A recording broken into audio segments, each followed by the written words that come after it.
Picture your high street, not today's. 1968. You know exactly what it looked like. The smell of it on a Saturday morning, fresh bread from the baker's, something frying from the cafe 2 doors down, the particular cold metal and cloth smell that came out of certain shops when you pushed the door open. The sound of it. Proper sound. Not piped music. People. Voices. A shopkeeper who knew your name and your mother's name, and probably your grandmother's name too. 3 shops on this list are going to hit you somewhere you weren't expecting. Number 18 had over 600 branches across Britain in 1968. Every single one was gone within 12 years. Number 11 employed more women in working-class Britain than any other retail chain of its kind, and disappeared in 1983 without a single national newspaper running it as a front-page story. And number 1, the shop that stood on more British high streets than any other in 1968, is the one your generation walked into every week without a second thought, and the generation after yours has never once pushed that door open. These are the shops that made the British High Street in 1968, and this is how every single one of them was taken from you. Number 20. The wet fish shop. You smelled it before you saw it. That's the honest truth. The wet fish shop announced itself from 20 feet away with a cold, salt and sea smell that hit you as you came round the corner, and that your nose had learned, over years of Friday errands, to associate with dinner. With the specific anticipation of a Friday. The marble slab in the window, packed with ice that was always slightly grey by mid-morning from the melt. The fish laid out on it, plaice, haddock, coley, mackerel, whatever had come in, with their eyes still clear, which told you it was fresh, and their skin still bright, which told you the ice had done its job. A man behind the counter in a white coat and a flat cap, filleting with a knife so familiar in his hand, it moved like an extension of his arm. In 1968, a piece of fresh haddock from a wet fish shop in the north of England cost around 1 and 3p. A whole place was about 1 and 9. These were not expensive. Fish was the affordable protein. The wet fish shop was not a luxury. It was a weekly necessity, especially on Fridays. The supermarkets took the trade gradually through the 1970s. Pre-wrapped fish in plastic on a refrigerated shelf. No smell, no marble slab, no man with the knife. Convenient. Cheaper sometimes. Not the same in any way that mattered. The last dedicated wet fish shops closed through the 1980s in most towns. And the Friday smell on the high street, that particular cold salt smell that meant the week was nearly done, that's gone with them. But the wet fish shop was just the beginning. Number 19. The penny sweet shop. The proper one. Not a newsagent with a sweet display. Not a confectionery section in a supermarket. The proper penny sweet shop. A small, often dark, often slightly cluttered premises where the entire business model was built around glass jars of loose sweets. Sherbet lemons, aniseed balls, pear drops, blackjacks. 4 for a penny in 1968, which meant a halfpenny piece got you 2. And you could make 2 last the walk home if you were disciplined about it. Flying saucers, licorice wheels, gobstoppers that changed colour. The woman behind the counter knew what every child in the street liked without being told. She'd reach for the jar before you'd finished pointing. A pre-decimal penny bought 4 blackjacks in 1968. Decimalisation in 1971 disrupted the penny sweet economy in ways that were never fully resolved. The economics shifted. The jars started emptying, the shops started closing, and by the mid-1980s the proper penny sweet shop was effectively gone. Number 18. The Co-op Drapery Department. 614 branches. That's how many the Cooperative Wholesale Society had in 1968. In towns large and small, the Co-op Drapery was it. The place where you bought school uniforms, work shirts, winter vests and bed linen. Everything bought on the DV. The dividend that represented, for many working-class families, their only form of saving. The DV. That word just landed somewhere in you. Your nan's co-op number. She knew it the way she knew her own birthday, because that number was money. Every purchase tracked, every penny accumulating. By 1980, most of the standalone drapery branches were gone. The specific world of the co-op drapery, the bolts of fabric and the fittings, that world closed quietly. Number 17. Woolworths. Not the online version, the real one. The one with the wooden floors in the older branches that creaked when you walked across them. The pick and mix counter. The real reason children pressured their mothers into going in. The rows of bins, the scoops, and the specific transaction of choosing. Woolworths in 1968 sold everything at prices that made everything accessible. Singles on the Embassy Records label for 2 shillings and 3p. The entire promise of the shop was that there was nothing here you couldn't afford. For working-class families in 1968, that promise was the point. The last one closed on the 5th of January 2009. People filmed it on their phones and cried in the street. It had been a permission, the permission to want things. Number 16. The family butcher. Not the butcher's counter in a supermarket. The shop. 4 walls, a sawdust floor in the older ones. A man in a blue and white striped apron who had served your mother and would serve you. He knew what cuts your family could afford. He knew when you needed the end of a brisket to make a broth last the week. He observed your nan's preferences without being asked to. Shin beef in 1968 cost around 2 shillings a pound. Mince was 1 and 8. These were not cheap. Meat was expensive relative to wages, which is exactly why the relationship with the butcher mattered. He stretched it when he could. The quiet kindness of a man in a striped apron. Number 15. The haberdashery. Buttons, zips, elastic, bias binding, knitting wool in specific shades. All of it kept in small wooden drawers, staffed by women who knew where everything was without looking and could find a matching button for something you'd brought in from home in under 90 seconds. The haberdashery in 1968 existed because women made things. As a necessity. They repaired things because replacing was an expense. A broken zip cost 4p and a repair lasted 2 years.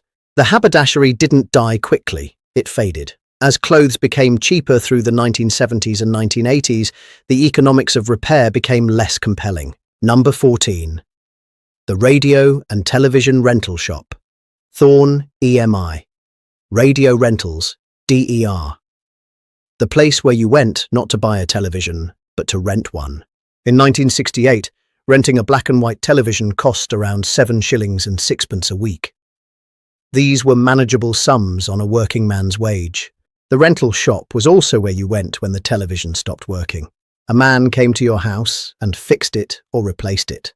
The service was part of the price. Every shop that's gone from the British High Street since 1968 provided something that had nothing to do with what it was selling. What was lost was the social infrastructure. Number 13. The wool shop, a small shop front. Walls lined floor to ceiling with shelves of wound wool, Aran, double knitting, 4-ply. Regular customers knew their specific dye lots because dye lots mattered, and running out mid-garment was a genuine crisis. Knitting in working-class Britain in 1968 was not a pastime. It was clothing production. A woman who could knit well clothed her children for a fraction of the cost. Number 12. The ironmonger. Nails sold by the ounce from a paper bag, screws by count from a wooden tray, tap washers and fuse wire. The ironmonger in 1968 knew what everything was for. You went in and described what was broken and he told you what you needed to fix it. Not a kit. The specific thing. Number 11. The shoe shop with the fitting service. Not just a shoe shop, the place where a trained fitter measured your foot. Both feet, because they're never exactly the same size, and a good fitter knew that, with a metal gauge that slid to the exact length and width, sitting on a low stool and putting each one on your foot himself, pressing the toe to find the growing room. Thousands of women across Britain trained in this specific skill. The self-service shoe shop arrived. The fitting stool disappeared, and a generation of children started wearing shoes that didn't fit properly because nobody was checking anymore. Number 10. The record shop. Not HMV, not a chain. The local record shop, often one room, often in premises that had been something else before. The listening booth existed. The small booth at the back of the shop where you could ask to hear a record before you bought it, where you put the headphones on and the assistant put the needle down and you stood in that small space and listened and decided. Number 9. The pawnbroker. 3 brass balls above the door. You knew what they meant, and you knew which families on your street used it, and nobody ever said anything about it directly because direct conversation about money and difficulty was not the custom. But everyone knew and nobody judged, because everyone had either used it themselves or knew they might one day need to. You took in something of value, a watch, a ring, a piece of jewelry, occasionally tools or a musical instrument, and you received a loan against it, a ticket, a date by which you could redeem it if you could manage the money. If you couldn't manage the money by the date, it was sold. Simple, brutal. And for many working-class families in 1968, the bridge between one crisis and the next. Number 8.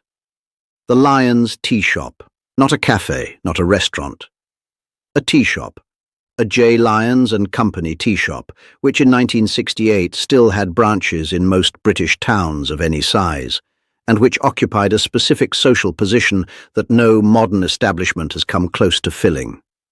A pot of tea for two at a Lyons tea shop in 1968 cost around 1 shilling and 6pence. A toasted tea cake was 9pence. You could sit for an hour on that, and nobody would hurry you. The nippy brought your order without ceremony. It was just tea. It was just somewhere to be. Number 7. The Co-op grocery.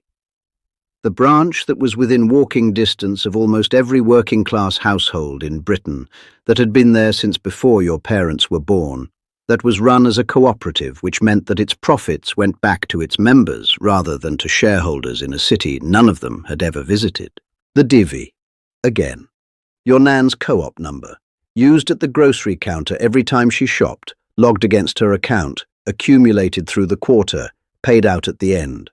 For families with no savings account and no capacity to save conventionally, the co-op divvy was the mechanism by which Christmas was funded, or a school uniform, or a piece of furniture, or a coat. It was enforced saving through spending, the only form of saving available to people for whom putting money aside voluntarily was not a realistic option. Number 6. The Boots the Chemist. The original one. Not the pharmacy section of a supermarket. Not the Boots of today, which sells sandwiches and gift sets and sunglasses. The Boots of 1968, a chemist's shop in which the dispensing counter occupied the entire back third of the premises, and was staffed by a pharmacist in a white coat who knew what the doctor had prescribed for your family for the past 15 years. Number 5. The post office, the proper one. Not a counter at the back of a newsagent, a building, a proper building, often purpose-built, with a counter that ran the full width of the interior and positions staffed by people who wore uniforms. The post office savings bank, pensions collected, national insurance stamps bought and stuck in the book, television licenses paid, postal orders purchased because a postal order was how you sent money if you didn't have a bank account. And in 1968, the majority of working-class families in Britain did not have a bank account. The post office was the bank. For millions of people, it was the only financial institution they ever walked into. Number 4. The corner shop. 7 in the morning until 8 at night, 7 days a week. Run by a family who lived above or behind the shop, and for whom the shop was not a career choice, but a way of life. Credit. The corner shop ran on credit in working-class communities in 1968, not formal credit. The book. A small notebook kept under the counter in which she wrote what you'd taken and what you owed, and you settled it on Friday when the wages came in. No interest, no formal agreement, just the book and the trust and the understanding that Friday was Friday. The market operated on a different economy from the high street. Lower margins, higher volume, personal transaction, direct relationship between producer or trader and buyer. The woman who bought her eggs from the same stall every Tuesday for 30 years knew more about where her food came from than almost anyone shopping in a supermarket today. Number 2. The newsagent. 5:30 in the morning. The papers arriving. The sound of them being dropped on the step outside. That specific thud of a bundled stack of dailies hitting a doorstep. A sound you heard as a child if you lived close enough, and that told you the day had officially begun. Inside, the owner already there. Always already there. no matter what time you arrived. Sorting the papers into the delivery rounds, writing the names on the top corner in pencil, making sure the right paper went to the right house. The paper rounds. Boys from the local streets, 12 and 13, doing the rounds before school for 2 and 6 a week in 1968. That was their economy. Their own money. Earned early. Spent in the same newsagent on the football cards and the comics that were the other half of the shop's business. Number 1. The department store, the local one. The store that bore a family name or a local name and had been there since before anyone currently alive could remember, and that occupied a position so central and so permanent that its existence felt like a fact of nature. Because its windows at Christmas were the thing you went to see on the last Saturday before Christmas, pressed against the glass with 3 other children, watching the mechanical display that had been set up in the same window every year since 1952, and that you'd seen every year of your life, and would expect to see every year of your life going forward, because some things were simply permanent. The restaurant on the top floor, where you went once a year, maybe twice for a special occasion, and where the set lunch cost around 7 and 6pence in 1968, and included a pudding and a pot of tea, and where you sat at a table with a cloth on it, and were served by a woman who called your mother madam and meant it. The high street without the department store is a street that has lost its reason for being a high street. What remains, the charity shops, the vaping shops, the fast food chains, the betting shops, is not a high street. It's a gap where a high street used to be. If you remember any of these shops, if you can name the local department store in your town, if you remember your nan's co-op number, if you know what a nippy was without being told, leave it in the comments. Because that knowledge belongs somewhere permanent before it's gone entirely.